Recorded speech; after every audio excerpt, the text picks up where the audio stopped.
ನಮಸ್ಕಾರ. ಸಾಮಾನ್ಯವಾಗಿ ನೋಡಿದ್ದೀರಾ, ಯಾರಾದರೂ ಅವ್ರ ಲೈಫಲ್ಲಿ ತುಂಬ ಖುಷಿಯಾಗಿರ್ತಾರೆ. ಅವರು ಸದಾ ಖುಷಿಯಾಗಿರ್ತಾರೆ.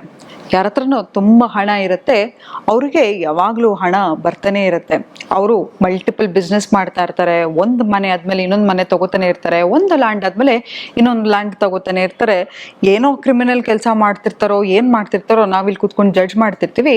ಆದರೆ ಅವರಿಗೆ ಎಲ್ಲವೂ ಪಾಸಿಟಿವ್ ಆಗಿ ಆಗ್ತಾ ಇರುತ್ತೆ. ನಾನು ಕಷ್ಟಪಟ್ಟು ಕೆಲಸ ಮಾಡ್ತಾ ಇದ್ದೀನಿ, ಮನೆಗೆ ಕರೆಕ್ಟಾಗಿ ಹೋಗ್ತಾ ಇದ್ದೀನಿ, ಎಲ್ಲವೂ ಯಾರು ಆ ಥರ ಏನೇ ಯಾವುದೇ ತರಹ ಕೆಟ್ಟ ಕೆಲಸ ಮಾಡದೇ ಇದ್ರೂ ಕೂಡ ನನ್ನ ಲೈಫಲ್ಲಿ ಯಾಕೆ ಕೆಟ್ಟದೇ ಆಗ್ತಾ ಇದೆ, ಅವರ ಮೈಂಡ್ಸೆಟ್ಗೂ ನನ್ನ ಮೈಂಡ್ಸೆಟ್ಗೂ ಏನು ವ್ಯತ್ಯಾಸ, ಯಾಕೆ ನನ್ನ ಜೀವನದಲ್ಲಿ ಮಾತ್ರ ಕಷ್ಟಗಳೇ ಇದೆ, ಅವರ ಜೀವನದಲ್ಲಿ ಯಾಕೆ ಇಷ್ಟೊಂದು ಸುಖ ಸಂತೋಷ ಎಲ್ಲವೂ ಇದೆ ಅಂತ ಹೇಳಿದ್ರೆ, ಇವತ್ತಿನ ಸಂಚಿಕೆಯಲ್ಲಿ ಹೇಗೆ ನಿಮ್ಮ ಲೈಫನ್ನು ಬದಲಾವಣೆ ಮಾಡೋದು, ನಿಮ್ಮ ಲೈಫಲ್ಲೂ ಕೂಡ ಲಕ್ ಹೇಗೆ ತರೋದು ಅನ್ನೋದ್ರ ಬಗ್ಗೆ ಮಾತಾಡ್ತಾ ಹೋಗೋಣ. ನೋಡಿ, ಈಗ ಎಕ್ಸಾಂಪಲು, ನಾನು ಒಂದು ಬಾಡಿಗೆ ಮನೆಯಲ್ಲಿದ್ದೀನಿ ಅಂತ ತಿಳ್ಕೊಳ್ಳೋಣ. ಬಾಡಿಗೆ ಮನೆಯಲ್ಲಿದ್ದಾಗ ಬಾಡಿಗೆ ಮನೆ ತಾನೇ ಬಿಟ್ಟಾಕು ಅಂತ ಹೇಳಿ ಮನೆಯಲ್ಲಿ ಗಲೀಜಾಗಿಡೋದು, ಮನೆಯಲ್ಲಿ ಬಿಡದೇ ಇರತಕ್ಕಂಥ ವಸ್ತುಗಳನ್ನೇ ಇಡೋದು.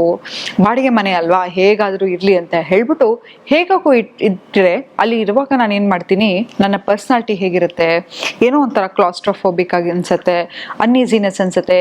ನೀವು ಯಾವುದೇ ಒಂದು ಗೌರ್ಮೆಂಟ್ ಆಫೀಸಿಗೆ ಅಥವಾ ಯಾವುದಾದ್ರೂ ಒಂದು ಆರ್ಗನೈಸೇಷನಿಗೆ ಹೋಗಿ, ಎಲ್ಲಿ ತುಂಬ ಫೈಲ್ಸ್ಗಳಿರುತ್ತೆ, ಎಲ್ಲಿ ತುಂಬ ಅನ್ಆರ್ಗನೈಸ್ಡ್ ಇರುತ್ತೆ, ಅಲ್ಲಿರೋರ್ದು ಕೂಡ ಅವರ ಪರ್ಸ್ನಾಲಿಟಿ ನೋಡಿ ತುಂಬ ಇರಿಟೇಷನಲ್ಲಿ ಇರ್ತಾರೆ, ಏನೋ ಒಂಥರ ಅನ್ಈಸಿನೆಸ್ ಇರುತ್ತೆ. ಅದೇ ಒಂದು 5 ಸ್ಟಾರ್ ಹೋಟೆಲ್ಗೆ ಹೋಗಿ ನೋಡಿ, ಎಲ್ಲವೂ ಕೂಡ ಇಮ್ಯಾಕ್ಯುಲೇಟ್ ಆಗಿರುತ್ತೆ. ಅವರ ಪರ್ಸ್ನಾಲಿಟಿ ಹೇಗಿರುತ್ತೆ, ತುಂಬ ಕಾಮ್ ಸೂದಿಂಗ್ ಆಗಿರುತ್ತೆ. ಎಲ್ಲಿ ನೀವು ಹೇಗಿರ್ತೀರೋ, ನಿಮ್ಮ personality is your house is N extension of your personality. ಯಾಕಂತ ಹೇಳಿದ್ರೆ ನೋಡಿ, ಒಬ್ಬ ಕಾರ್ ಇಟ್ಕೊಂಡಿರ್ತಾನೆ, ಅವನ ಹತ್ರ ಒಂದು ಕಾರ್ ಇದ್ರೂ ಕೂಡ ತುಂಬ ಅಚ್ಚುಕಟ್ಟಾಗಿ ಇಟ್ಕೊಂಡಿರ್ತಾನೆ.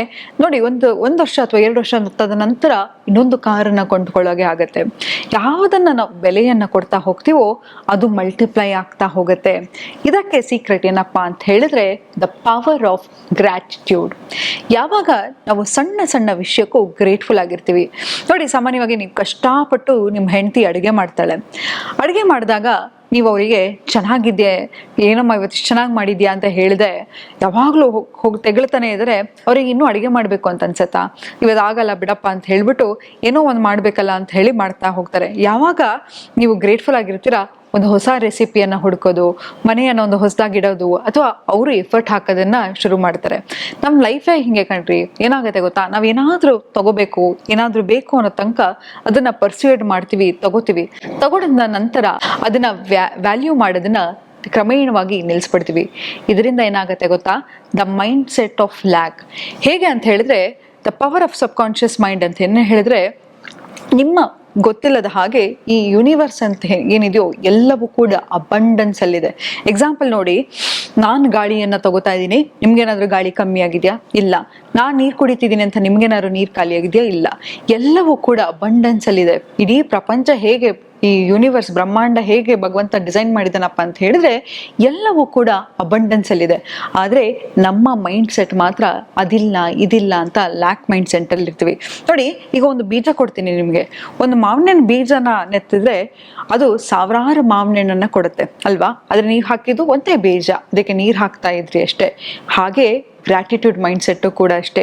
ನೀವು ಯಾವ ಚಿಕ್ಕ ಚಿಕ್ಕ ವಿಷಯಕ್ಕೆ ನೀವು ಗ್ರೇಟ್ಫುಲ್ ಆಗಿರ್ತೀರಾ, ನೀವು ಇವತ್ತು ಬಾಡಿಗೆ ಮನೇಲಿದ್ದೀನಿ ಅಂತ ಹೇಳಿದ್ರೆ ಅದನ್ನು ಅಚ್ಚುಕಟ್ಟಾಗಿ ಇಟ್ಕೊಂಡು ನಾನು ಒಂದು ದಿನ ಒಂದು ಸ್ವಂತ ಮನೆಯನ್ನು ಕಟ್ತೀನಿ, ಅದು ಭವ್ಯ ಬಂಗ್ಲೆ ಆಗಿರುತ್ತೆ ಅಂತ ಹೇಳಿ, ಹೇಗಿರುತ್ತೆ ಆ ಮನೆ, ಹೇಗಿರುತ್ತೆ, ನಾನು ಎಂಥ ಫರ್ನಿಚರನ್ನು ಹಾಕಬೇಕು, ನಾನು ಆ ಮನೇಲಿ ಯಾವ ಥರ ಡ್ರೆಸ್ ಮಾಡ್ತೀನಿ, ಎಲ್ಲವನ್ನು ಈಗಲಿಂದನೇ ಶುರು ಮಾಡ್ತಾ ಹೋಗಿ ನಿಮ್ಮ ಸುಪ್ತ ಮನಸ್ಸಿಗೆ ಸುಳ್ಳು ಯಾವುದು ನಿಜ ಯಾವುದು ಅಂತ ಗೊತ್ತಾಗಲ್ಲ.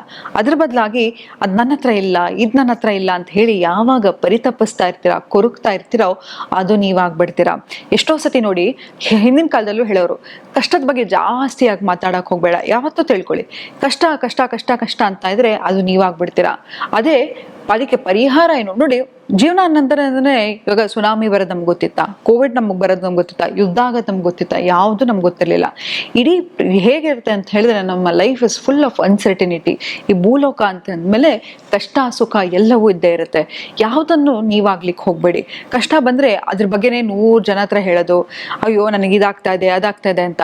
ಇವತ್ತಿಂದ ಒಂದು 5:1 ಗ್ರ್ಯಾಟಿಟ್ಯೂಡ್ ಟೆಕ್ನಿಕನ್ನು ಹೇಳ್ಕೊತೀನಿ. ಯಾವತ್ತಾದ್ರೂ ನಿಮ್ಮ ಕಷ್ಟದ ಬಗ್ಗೆ ಮಾತಾಡಬೇಕಾದ್ರೆ ನಿಮ್ಮ ಜೀವನದಲ್ಲಿ ಆಗ್ತಿರ್ತಕ್ಕಂಥ 5 ಒಳ್ಳೆ ವಿಷಯವನ್ನು ಮಾತಾಡಿ. ಎಷ್ಟೋ ಸತಿ ಹೇ ಹಾಯ್ ಮಗ ಚೆನ್ನಾಗಿದ್ಯಾ ಅಂತ ಕೇಳಿದ್ರೆ ಏನಾಯ್ತು ಗೊತ್ತೇನೋ, ಅದಾಯ್ತು ಇದಾಯ್ತು, ಅಯ್ಯೋ ಇವ್ನು ಯಾಕಾದ್ರೂ ಚೆನ್ನಾಗಿದ್ದೀನಪ್ಪ ಅಂತ ಕೇಳಿದ್ನಪ್ಪ ಅಂತ ಅನ್ಸ್ಬಿಡುತ್ತೆ. ಹಾಗೆ ಯಾವಾಗ್ಲೂ ಕಂಪ್ಲೇಂಟ್ ಮಾಡ್ತಾ ಇರ್ತೀವಿ. ಕಂಪ್ಲೇಂಟ್ ಮಾಡಕ್ ಹೋಗ್ಬೇಡಿ. ಯಾವತ್ತೂ ತಿಳ್ಕೊಳ್ಳಿ, ನನ್ನ ಹತ್ರ ಏನಿದೆಯೋ ಮಲ್ಟಿಪಲ್ ಮೈಂಡ್ ಸೆಟ್ ಅನ್ನ ತಿಳ್ಕೊಳ್ಳಿ.